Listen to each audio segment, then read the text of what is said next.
नमस्कार। मुद्दे की बात में आप सभी का स्वागत है। मैं हूं आपके साथ गरिमा वाजपेयी। मुद्दे की बात में आज बात करेंगे रफ्तार की होड़ हादसे ताबड़तोड़।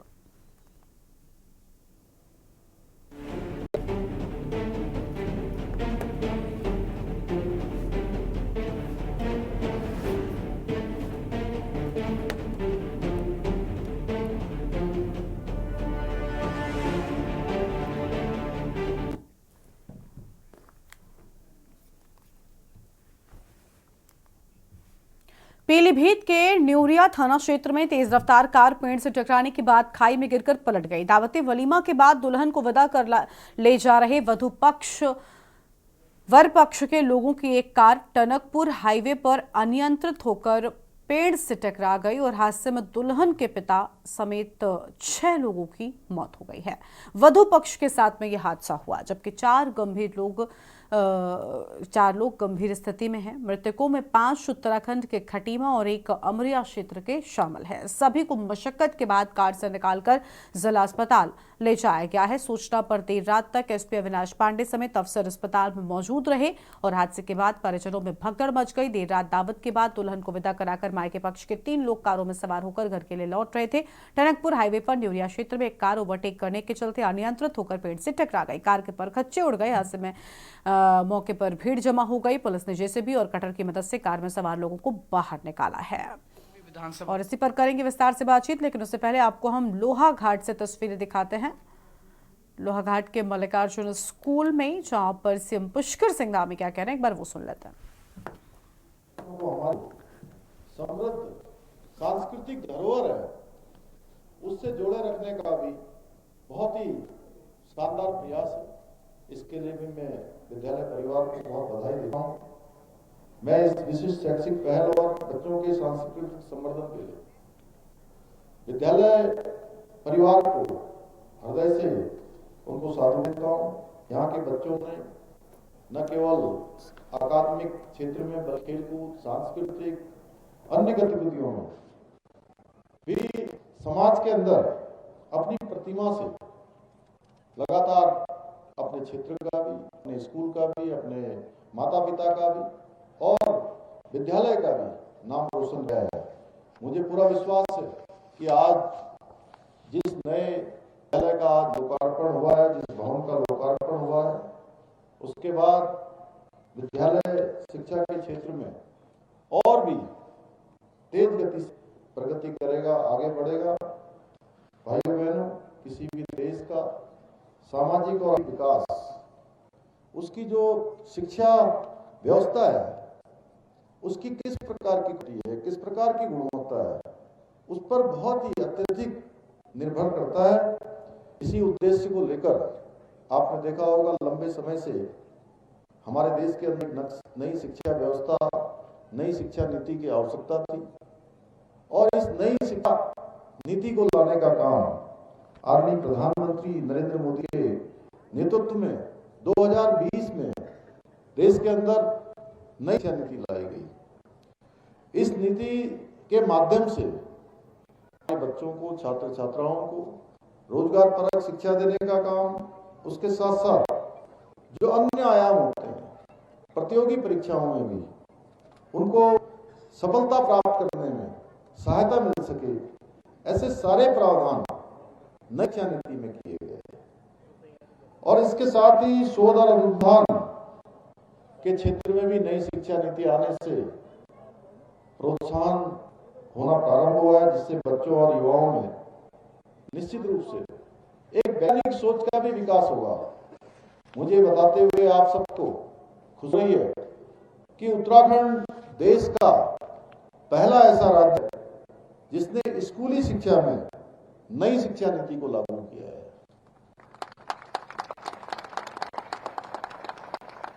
भाइयों बहनों, 11वीं शताब्दी तक हमारी प्राचीन भारतीय शिक्षा प्रणाली का जो गौरव था वो अपने चरम पर था, जब दुनिया के लोग शिक्षा व्यवस्था के बारे में नहीं जानते थे, ज्ञान से उतना उनका परिचय नहीं था, उस प्रकार से उन्होंने उस दिशा में काम नहीं किया था।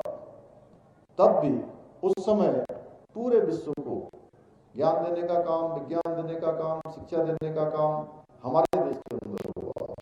उस समय हमारे देश के अंदर नालंदा, तक्षशिला और विक्रमशिला जैसे विश्वविद्यालय विश्व के विद्वानों के एक और विद्यालय विश्व भर के विद्वानों और विद्यार्थियों के लिए एक केंद्र के रूप में, एक विज्ञान के केंद्र के रूप में, एक शिक्षा के केंद्र के रूप में काम करते थे।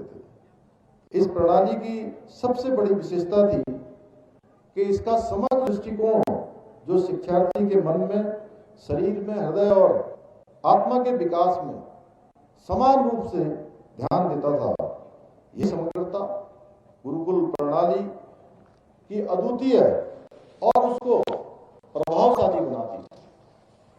कालांतर में अगर हम थोड़ा पीछे जाएं तो हम सब स्मरण करें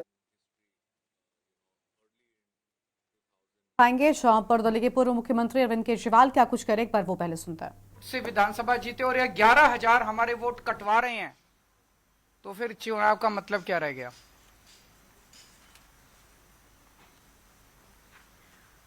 इसमें इलेक्शन कमीशन की भूमिका बहुत संदिग्ध है। इलेक्शन कमीशन का एक रूल है डेली जितने लोगों के वोट कटने की एप्लीकेशन आती है, इलेक्शन कमीशन को उसकी डिटेल अपनी वेबसाइट पे डेली फॉर्म 10 नंबर फॉर्म 10 में डाल दिया। आप इलेक्शन कमीशन की वेबसाइट पे जाएंगे तो आपको अलग अलग विधानसभाओं की मिलेगी, मैं बताऊंगा अभी। आपको जान के ताज्जुब होगा कि कल तक इलेक्शन कमीशन की वेबसाइट पे शाहदरा विधानसभा में मात्र 487 एप्लीकेशन दिखाई जा रही हैं कि डिलीशन के लिए आई हैं। इसका मतलब जो 11,000 एप्लीकेशन बीजेपी ने दी हैं वो चोरी छुपे उसके ऊपर काम चल रहा है, इलेक्शन कमीशन ने अपनी वेबसाइट पे नहीं डाली हैं। दोबारा मैं बता दूं, इलेक्शन कमीशन में जितनी भी एप्लीकेशन डिलीशन की आती हैं, इलेक्शन कमीशन को अपनी वेबसाइट पे डालना पड़ता है कि ये एप्लीकेशंस डिलीशन के लिए आई हैं, डिलीट करने के लिए हम इस पे कार्रवाई कर रहे हैं। कल तक की डेट पे पिछले 1 महीने में इलेक्शन कमीशन की वेबसाइट पे जो एप्लीकेशंस आई हैं वो नंबर दिखाया जा रहा है मात्र 487, जबकि 11,000 तो अकेले बीजेपी ने दिए हैं। तो इसका मतलब इलेक्शन कमीशन बीजेपी के एप्लीकेशंस को तो दिखाई नहीं रहा अपनी वेबसाइट पे, और जबकि ऊपर इलेक्शन कमीशन कार्रवाई कर चुका। और उसका सबूत यह है,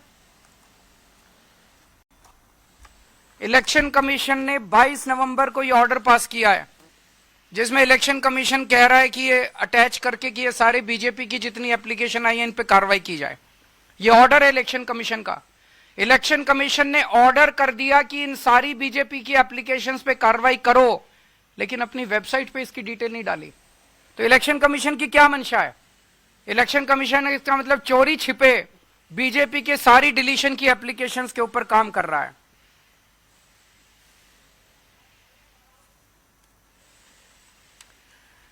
इलेक्शन वेबसाइट पे ही देखे तो मैं आपको 14 विधानसभाओं की डिटेल बताता हूं। जनकपुरी में इलेक्शन कमीशन की वेबसाइट के हिसाब से 6,247 एप्लीकेशन डिलीशन की आई हुई हैं। जैसा मैंने बताया कि शाहदरा में 11,000 हैं, वो तो छुपा गए।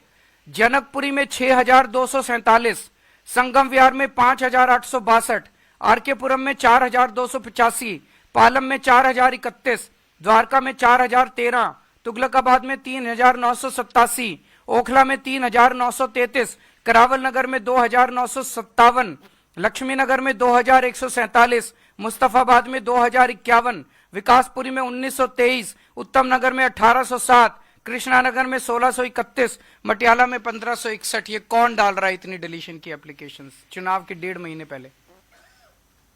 और ये तो मैंने जो विधानसभाएं कुछ बताई हैं, ये तो वो एप्लीकेशन है जो उनकी वेबसाइट पे है।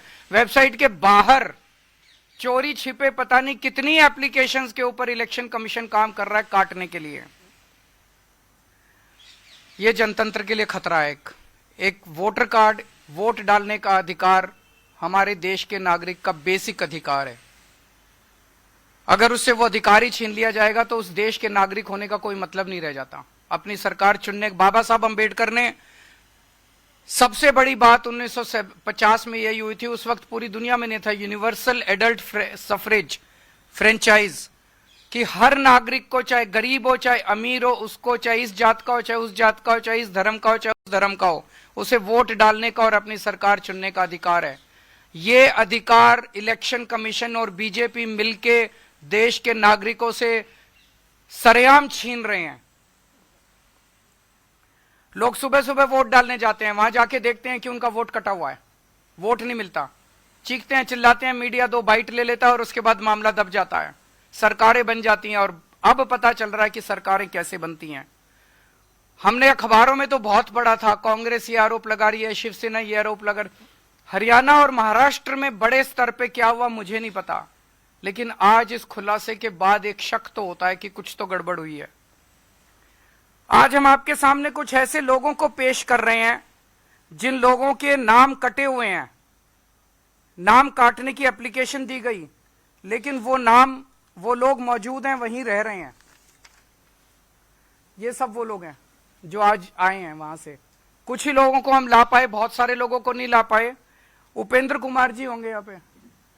उपेंद्र जी, आप A334 में ही रहते हैं, तो आप शिफ्ट तो नहीं हुए वहां से?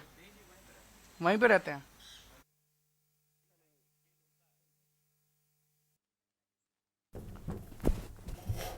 तो अवन केजरीवाल को आप सुन रहे थे, जिनकी ओर से बड़ी बातें कही गई हैं। अब अपनी चर्चा का रुख कर लेते हैं। खास मेहमान हमारे साथ में जुड़ चुके हैं। हम बात कर रहे हैं रफ्तार की होड़, हादसे ताबड़तोड़ को लेकर। हमारे साथ में करण सिंह, हमारे संवाददाता पीलीभीत से, शिवम कश्यप, सामाजिक कार्यकर्ता, जयप्रकाश जी, पूर्व IPS अधिकारी, Syed Ehtesham, road safety expert, सभी मेहमान जुड़ चुके हैं। बहुत स्वागत आप सभी लोगों का। सबसे पहले करण सिंह के साथ में अपडेट लेंगे। करण, बेहद भीषण हादसा, वधु पक्ष के लोगों की जान चली गई। तेज रफ्तार की होड़ में लोग ये तक नहीं सोचते कि किस तरीके से हादसों का वो शिकार हो जाते हैं, और थोड़ी सी गलती किस तरीके से खुशियों को मातम में तब्दील कर देती है। जी, मैं आपको बता दूं, ये घटना पीलीभीत में बीती रात थाना न्यूरिया की है, जहां पर एक तेज रफ्तार गाड़ी ने कुछ परिवार ही को झंझोड़ के रख दिया। मैं बता दूं, ये घटना इतनी बड़ी है कि आज पूरे जिले में, पीलीभीत में इसकी चर्चा हो रही है। घटना में जो 6 लोग थे, उन्होंने मौके पर ही दम तोड़ दिया। मैं बता दूं, उसमें 4 लोग जो गंभीर अवस्था में थे, उनको हायर सेंटर रेफर करा गया है। लेकिन ये पूरा मामला एक शादी से जुड़ा है, जहां एक शादी का माहौल था, सब लोग खुश थे, पूरा परिवार में खुशी का माहौल था, जहां बेटी की विदाई करा के बाप लौट रहे थे। वहीं ये एक पल भर का जो सड़क दुर्घटना है, ये पूरा खुशी का माहौल एक गमगीन माहौल में बदल जाता है। बता दूं, इसमें खुद लड़की के पिता की भी मौत हो गई है, लड़की के भतीजे की भी मौत हो गई है, व लड़की के अन्य रिश्तेदारों की भी मौत हो गई है। ये मामला कहीं ना कहीं सड़क दुर्घटना में लापरवाही का है, तेज रफ्तार का है, और जो क्षमता से ज्यादा गाड़ी में लोग थे। मैं बता दूं, जो अर्टिका गाड़ी है उसमें 12 लोग, जो कि क्षमता से ज्यादा है, देर रात उसमें 12 लोग मौजूद थे। जब ये गाड़ी पेड़ से टकराई तो इसमें से JCB मंगानी पड़ी, गाड़ी काट के लोगों को निकालना पड़ा, और जिसमें जब तक मान के चलिए 4 लोगों की मौत हो गई थी, और जिला अस्पताल लाते हुए 2 अन्य लोगों की भी मौत हो गई। बिल्कुल, बेहद भीषण ये हादसा था। और मेहमान हमारे साथ में है शिवम कश्यप जी हैं, उनका रुख कर लेते हैं। शिवम जी, लगातार थोड़ी सी गलती हम देख रहे हैं किस तरीके से हादसों की वजह बन जाती है, और अब जब मौसम सर्दियों का शुरू हो चुका है, कई जगहों पर फॉग भी देखने को मिलता है, लेकिन लोग तेज रफ्तार में होते हैं। एक बड़ी जिम्मेदारी लोगों की भी होती है। ट्रैफिक पुलिस तो अपनी जिम्मेदारी निभा ही रही होती है, लेकिन साथ ही साथ खुद की भी बड़ी जिम्मेदारी होती है कि इन हादसों से बचा जा सके। तो लोगों को भी थोड़ा ध्यान देना चाहिए, लगता है आपको? गहरी संवेदनाएं हैं, और लगातार हम, क्योंकि जनपद पीलीभीत जो है वो तराई का जिला है, और यहाँ पर हम कोहरे का प्रभाव भी देखते हैं, किंतु कहीं ना कहीं हमें अपनी गलतियों को स्वीकारना पड़ेगा। हम देखते हैं कि हम जैसे ओवरलोडिंग की बताई जा रही है, तो समय समय पर मेरा आपके माध्यम से अनुरोध भी है कि सरकार समय समय पर, एक तो ये जो इनका प्रशिक्षण है, तो इनकी जांच करे कि व्यक्ति जो प्रशिक्षित ड्राइवर है, जैसे हम लोग ट्रायल देते हैं DL बनवाते समय, तो 5 साल बाद या 2 साल बाद उसका भी एक नियम कि वो सही से चला पा रहा है या नहीं चला पा रहा है। और एक सघन अभियान जैसे यातायात महानवंबर या अन्य तरीके के अभियान चलाए जा रहे हैं, तो उसमें भी हम लोगों को यह अपनी जिम्मेदारी लेना चाहिए कि हम ओवरलोडिंग ना करें और समय समय पर सरकार के निर्देशों का पालन करें, क्योंकि एक छोटा सा हादसा लोगों की जिंदगियां बिल्कुल भयावह मंजर में बदल देता है। तो ये अब बिल्कुल सुख का एक खुशी के माहौल में एक मातम आ गया, ये बहुत दुखद है, बहुत संवेदनशील घटना है। बिल्कुल साफ तौर पर जयप्रकाश जी हैं, पूर्व आईपीएस अधिकारी हैं। बहुत स्वागत सर आपका। जयप्रकाश जी का रुख कर लेते हैं। जयप्रकाश जी, ओवर स्पीडिंग ने 6 लोगों की जान ले ली है। एक तरफ ट्रैफिक पुलिस की जिम्मेदारी, लेकिन दूसरी ओर लोगों की अपनी क्या जिम्मेदारी होती है, ये अपने आप में बड़ी बात है। और देखिए, हम देखते हैं कि किस तरीके से सड़क हादसों में लोगों की जान जा रही है और ये हादसे बढ़ते ही जा रहे हैं। भले इसमें सड़कों की खस्ता हाल जो स्थिति है वो जिम्मेदार हो, ट्रैफिक पुलिस की लापरवाही हो, लेकिन लोगों की अपनी जिम्मेदारी कितनी बनती है, इस पर आपसे हम जवाब लेंगे। लेकिन उससे पहले तस्वीर आपको हम दिखाएंगे, जहां लखनऊ से तस्वीरें दिखाते हैं। गुरु तेग बहादुर जी की 349वें शहीदी दिवस के मौके की तस्वीर है। मुख्यमंत्री क्या कह रहे हैं, सुनते हैं। उनके शहादत के लिए, उनके बलिदान के लिए, उनकी स्मृतियों को नमन करता हूं और प्रदेश सरकार की ओर से और प्रदेशवासियों की ओर से उन्हें विनम्र श्रद्धांजलि भी अर्पित करता हूं। बहनों और भाइयों, हम सबको गौरव की अनुभूति होनी चाहिए। कैसे दिव्य गुरु परंपरा का सानिध्य सिख पंथ के अनुयायियों को प्राप्त हुआ, जिन्होंने अपनी साधना से, अपने सामर्थ्य से न केवल इस कौम को बल्कि पूरे देश को, पूरे सनातन धर्म को न केवल सुरक्षा प्रदान की, बल्कि एक लंबे समय के लिए उन्हें अभय भी प्रदान किया। याद करिए कैसा कालखंड रहा होगा। गुरु नानक देव जी से ही परंपरा चलती है। देखते हैं, एक विदेशी आक्रांता बाबर के रूप में देश के अंदर अत्याचार कर रहा है, उसके खिलाफ गुरु नानक देव जी आवाज उठाते हैं। इतिहास के उन पन्नों को कौन नहीं जानता,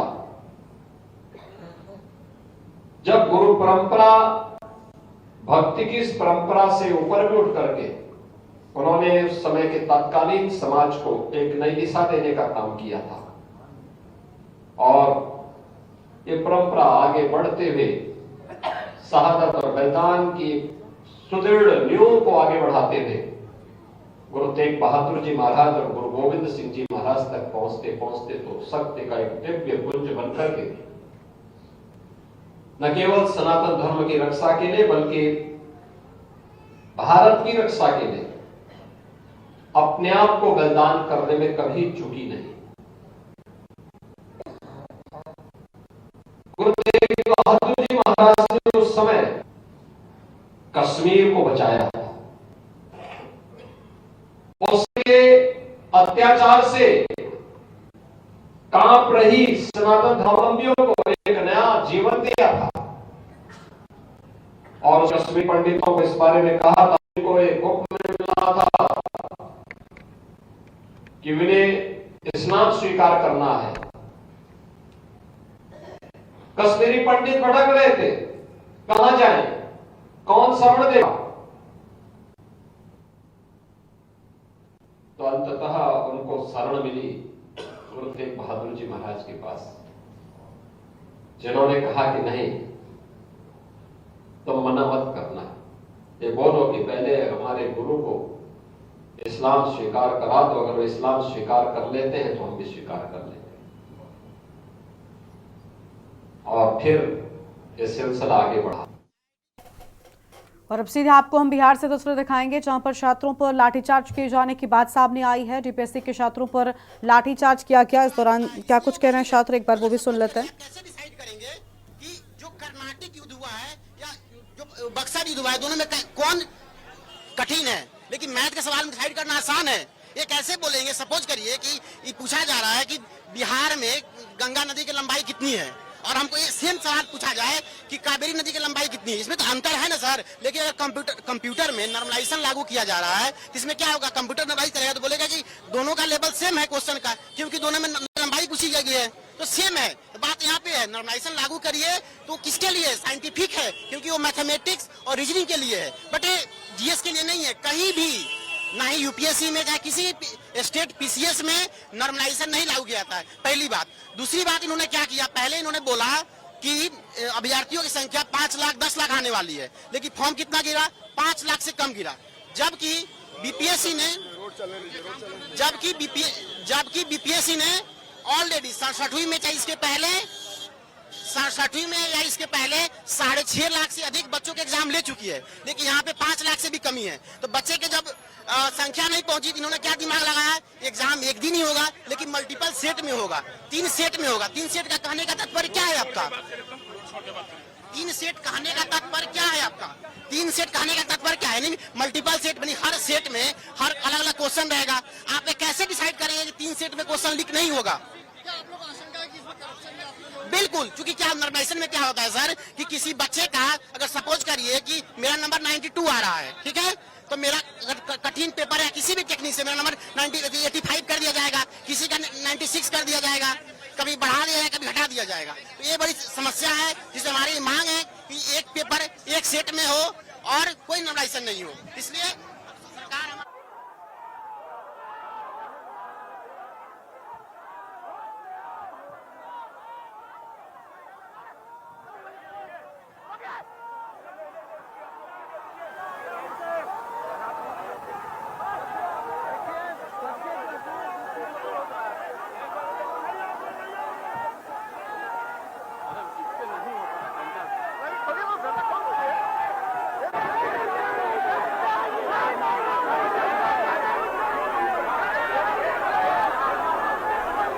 तो ये तस्वीर आपको हम दिखा रहे हैं जहां पर बिहार में बीपीएससी छात्रों पर लाठीचार्ज किया गया, जिसके बाद छात्रों को आप सुन रहे थे जिनकी ओर से अहम बातें कही गई हैं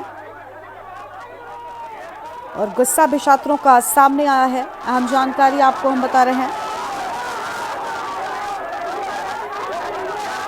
बिहार में बीपीएससी छात्रों का गुस्सा देखने को मिला है। तस्वीर आप देख पा रहे थे, प्रदर्शन कर रहे छात्रों की ओर से यहाँ पर अहम बातें सामने आई हैं।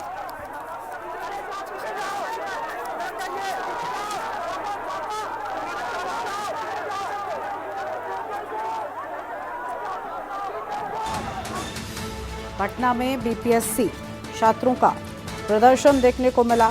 तस्वीर आपको हम दिखा रहे थे पटना से। बीपीएससी छात्रों का प्रदर्शन और गुस्सा सड़कों पर देखने को मिला है। बड़ी जानकारी।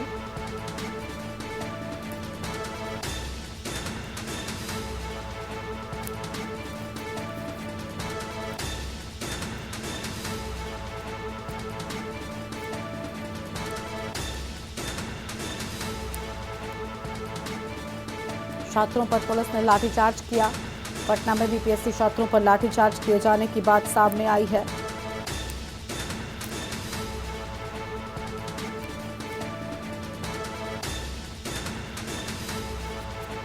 पटना में बीपीएससी अभ्यर्थियों का प्रदर्शन।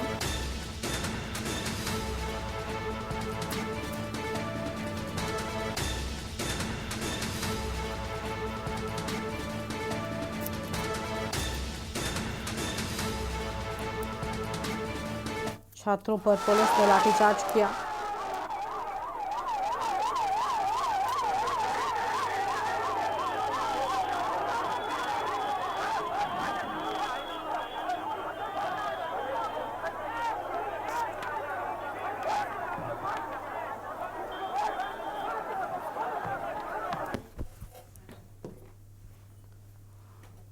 तो बिहार के पटना से आप तस्वीरें देख रहे थे जहां पर छात्रों के प्रदर्शन की तस्वीरें सामने आई हैं और इन पर लाठीचार्ज किए जाने की भी बात सामने आई। छोटे से ब्रेक के लिए आप रुकते हैं, ब्रेक के बाद जल्द लौटेंगे। आप देख रहे हैं के न्यूज, खबरों का सारथी।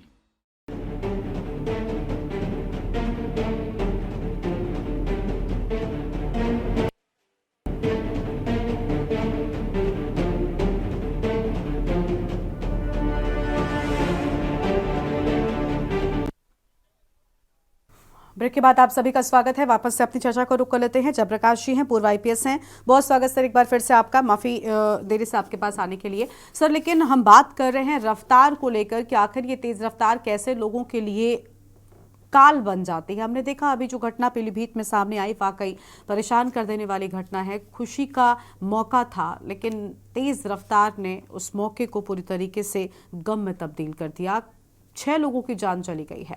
लोग थोड़ी सी गलती करते हैं, रफ्तार के लिए तेज रफ्तार वाहन चलाते हैं और उसके बाद इस तरीके के हादसों का शिकार हो जाते हैं। क्या कहेंगे, क्या सलाह, क्या नसीहत आप देना चाहेंगे? देखिए, जैसी घटना गरमा जी ने आपने बताया कि पीलीभीत की एक घटना है और रात 10 बजे के बाद की है। और एक कार, अर्टिगा कार में जिसकी क्षमता हार्डली 5 आदमी की होती है और उसमें 12 आदमी बैठे। ड्राइवर चला रहा है, ये भी आपने सूचना दिया कि उसकी रफ्तार बहुत तेज थी। 5 आदमी की क्षमता के कार में 12 लोग बैठे हों, रात का समय हो, तराई का एरिया है जहां कोहरा भी रहता है और स्पीड अधिक हो, और ऐसी परिस्थितियों में उसके ड्राइवर को उस गाड़ी में वो कैसे नियंत्रण रख पा रहा होगा। 12 आदमियों में किसी ने नहीं सोचा होगा कि इस तरह हम छोटी सी कार में इतने सारे लोग बैठेंगे, ड्राइवर कैसे चला पाएगा, और इतनी स्पीड में चला रहा है तो कोई आकस्मिक कंडीशन आने पर कैसे उस पर नियंत्रण रख पाएगा।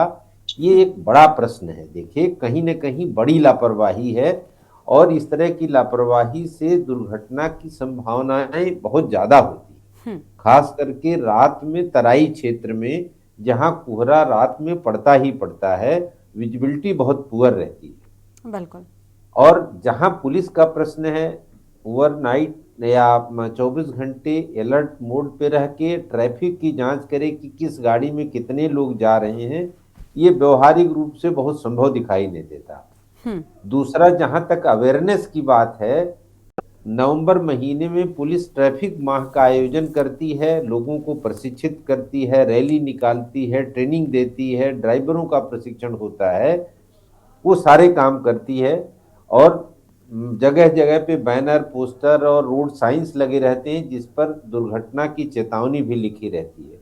लेकिन इसमें जो बेसिक प्रश्न है, वो जो आपको भी या सबको भी दिखाई दे रहा है कि छोटी गाड़ी में यदि 12 लोग बैठे होंगे तो ड्राइवर के पास स्पेस बहुत कम हो जाता है, तो कैसे नियंत्रित कर पा रहा होगा, एक बड़ा प्रश्न है। इस पर हम सबको सोचने की जरूरत है और सबको संवेदनशील होने की जरूरत है। जो सवारी कर रहे हैं उनमें भी कहीं अवेयरनेस की जरूरत है। बिल्कुल, साफ तौर पर ये बड़ी चीजें हैं जिनको ध्यान में रखना होगा। और हमारे साथ में सैयद एहतशाम साहब हैं, रोड सेफ्टी एक्सपर्ट रहे हैं। बहुत शुक्रिया, बहुत स्वागत सर आपका।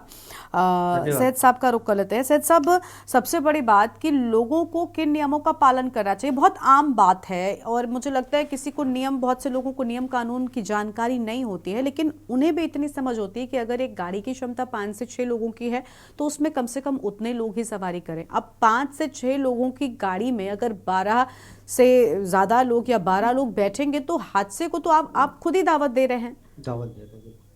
बिल्कुल, आपका बिल्कुल जो आपने कहा एकदम सही बात है कि ये हादसे को हम खुद ही दावत दे रहे हैं। और इसको अगर मतलब आप कह सकते हैं, अगर हम कठोर शब्दों में कह सके तो ये एक सुसाइड हुआ कि हमें सब कुछ पता है, गाड़ी छोटी है, उसमें ज्यादा लोग बैठे हुए हैं, रात का समय है, जैसे सर ने बताया कोहरा है, और उसके बाद भी हम ओवर स्पीडिंग कर रहे हैं। तो इसमें पुलिस प्रशासन, कोई विभाग किसी तरह से आपकी मदद नहीं कर सकता। उन्होंने अपने कुछ नियम कानून, कुछ रूल्स रेगुलेशन बना के आपको बता दिए। अब उसको पालन करना, अगर आप सुरक्षित रहना चाहते हैं तो आपको उसको पालन करना पड़ेगा। लेकिन अफसोस की बात यही होती है कि हमारे यहाँ गाड़ी तो सब ले लेते हैं, लेकिन उस गाड़ी को कैसे चलाना है, उसकी क्षमता क्या होनी चाहिए, उसकी अधिकतम स्पीड क्या होनी चाहिए, इन सब चीजों पे कोई ध्यान ही नहीं देता है। और आए दिन ये तो कहने में, चलिए आपके चैनल ये इस मुद्दे को बार बार उठाता है सड़क सुरक्षा का, ये मैं इसके लिए बहुत तहे दिल से शुक्रगुजार हूँ। लेकिन इसको एक मास लेवल पर जागरूकता होना बहुत ज्यादा जरूरी है। समय समय पर, जैसे सर ने बताया कि जागरूकता कार्यक्रम होते रहते हैं, सरकार इस पे ध्यान दे रही है, लेकिन अगर पब्लिक खुद जागरूक नहीं होगी इस चीज के लिए तो ये हादसे किसी तरह कम नहीं हो सकते। और आप इसको पिछले 10 साल के अगर आंकड़े देखेंगे तो आपको खुद इस चीज का आइडिया हो जाएगा।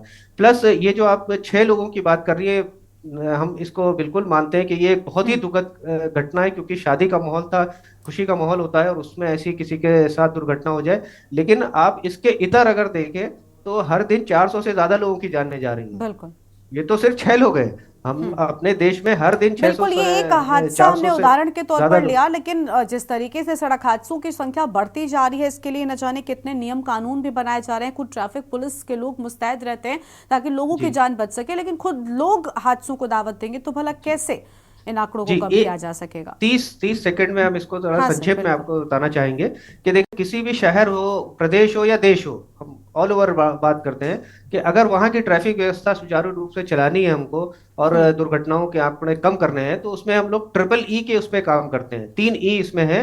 पहला ई होता है इंजीनियरिंग। इंजीनियरिंग से हमारा मतलब होता है रोड इंजीनियरिंग या आपका मैकेनिकल इंजीनियरिंग, ऑटोमोबाइल इंजीनियरिंग। दूसरा ई होता है इसमें एजुकेशन, जिसमें कि लोगों को जागरूक करने का काम होता है। और तीसरा ई जो होता है वो हमारा होता है इन्फोर्समेंट। ये 3 ई मिलके हमारी इस व्यवस्था को सही तरह से सुचारू ढंग से चलाने का काम करते हैं। अब आप खुद समझ लीजिए कि हमारी सबसे कमजोर कड़ी क्या है। सारा उत्तर यही से मिल जाता है। तो हम लोग चूंकि जागरूकता का कार्यक्रम करते हैं, अब कोशिश ये की जा रही है कि जो आने वाले राइडर्स हैं, जो मतलब अभी छोटे बच्चे हैं, 15 साल 16 साल के, और आने वाले समय में कहेंगे, तो उनको जागरूक किया जाए। वो अपने समय पे जब उनकी उम्र हो जाए, वो ड्राइविंग लाइसेंस बनवा लें, और वो जब रोड पे जाएं तो कम से कम इस तरह की गलतियां ना करें जो पुराने ड्राइवर अभी भी कर रहे हैं, इतनी जागरूक होने के बाद, इतना एडवांस होने के बाद। बिल्कुल बिल्कुल। देखिए, कई बार सड़क पर चलते वक्त होता है ना कि आप ठीक से चल रहे हैं, लेकिन अगर कोई नियमों का पालन नहीं कर रहा है तो कई बार उस स्थिति में भी आप हादसे का शिकार हो जाते हैं, क्योंकि न सिर्फ सड़क पर चलते वक्त, वाहन चलाते वक्त हमें अपने बारे में सोचना होता है, बल्कि साथ चल रहे लोगों के बारे में भी सोचना होता है, लेकिन ऐसा नहीं होता। जयप्रकाश जी के पास में एक बार फिर से जाएंगे। जयप्रकाश जी, अभी मुख्यमंत्री की ओर से भी कुछ निर्देश दिए गए, हमने उस पर भी चर्चा की थी, जिसमें उन्होंने साफ तौर पर कहा था कि जो स्टंटबाजी की घटनाएं लगातार बढ़ रही है, हमने देखा बड़े शहरों में इसका भी एक अलग तरह का ट्रेंड शुरू हो गया है, खासतौर पर युवाओं के बीच में, और इसके चलते कई सारे युवाओं ने अपनी जान गंवाई है। हमने देखा है, बहुत सी खबरें भी सामने आती हैं। तो कहीं ना कहीं इस पर भी अगर रोक लगेगी तो हादसों पर लगाम जरूर लगेगी। नहीं, निश्चित रूप से ये बहुत अच्छा प्रयास है। पुलिस स्टंटबाजी पर रोक लगाएगी तो निश्चित रूप से वो, और स्पीडिंग पर भी रोक होगी, और पुलिस सड़क पे होगी तो लोग स्पीड पे नियंत्रण रखेंगे, और पुलिस के कानून के भय से भी लोग एक तो ओवर स्पीडिंग नहीं करेंगे, और एक्सेस सवारियां नहीं बैठेंगी, चाहे वो 2 पहिया वाहन हो चाहे 4 पहिया वाहन हो, उस पर भी नियंत्रण लगेगा। पुलिस की सक्रियता से उतना ही क्राइम रुकेगा जितनी देर पुलिस सक्रिय होगी। लेकिन यदि पुलिस सक्रिय नहीं है तो जैसा कि आपके रोड सेफ्टी एक्सपर्ट ने भी बताया, ये तो व्यक्तिगत अवेयरनेस की बात है। हम सुरक्षित रहें, ये सबसे बड़ी जिम्मेदारी हमारी है। बिल्कुल। और हम ये जान रहे हूं, जैसा कि उनने बड़े बिल्कुल सही बात कही, लेकिन वो किसी सुनने के लिए खराब हो सकता है कि एक सुसाइडल अटेम्प्ट, ये 12 लोगों की 5 लोगों की स्पेस में 12 लोग बैठेंगे तो ड्राइवर को कितना स्पेस मिल रहा होगा, वो कैसे पैर रख रहा होगा, कैसे हाथ घुमा रहा होगा, कैसे नियंत्रित करेगा, ये एक बड़ा अजूबे सा प्रश्न है। और ये सर्कस वाली बात हो गई कि वो बिना स्पेस के, और गाड़ी में ऐसा भी नहीं है कि वो लटक के चला सकता है, उस तरफ दरवाजा होगा वो भी बंद है, चारों तरफ से बंद है, तो स्पेस का कंस्ट्रेंट तो है। ऐसी परिस्थितियों में तो जब तक सेल्फ अवेयरनेस नहीं है, लोग अपनी जान की सुरक्षा के लिए संवेदनशील नहीं है, तब तक मुझे नहीं लगता है कि आप कानून के या पुलिस के भय से किसी को सुरक्षित रख सकते हैं। बिल्कुल बिल्कुल। सबसे पहले खुद के बारे में सोचना होगा, और कम से कम वाहन चलाते वक्त आपको ये सोचना होगा कि आप तेज रफ्तार का शिकार न हो जाएं, आप किसी हादसे का शिकार न हो जाएं, और उस लिहाज से ही आपको वाहन चलाना होगा। बहुत शुक्रिया आप सभी मेहमानों का हमारे साथ चर्चा में आने के लिए, अपनी बात रखने के लिए। तो रफ्तार की होड़ और हादसे ताबड़तोड़ लगातार बढ़ते जा रहे हैं। हमने देखा पीलीभीत में किस तरीके से 6 लोगों की जान चली गई और खुशियों का माहौल मातम में तब्दील हो गया। इस बुलेटिन में इतना ही। तमाम खबरों के लिए आप देखते रहिए न्यूज़ इंडिया। नमस्कार।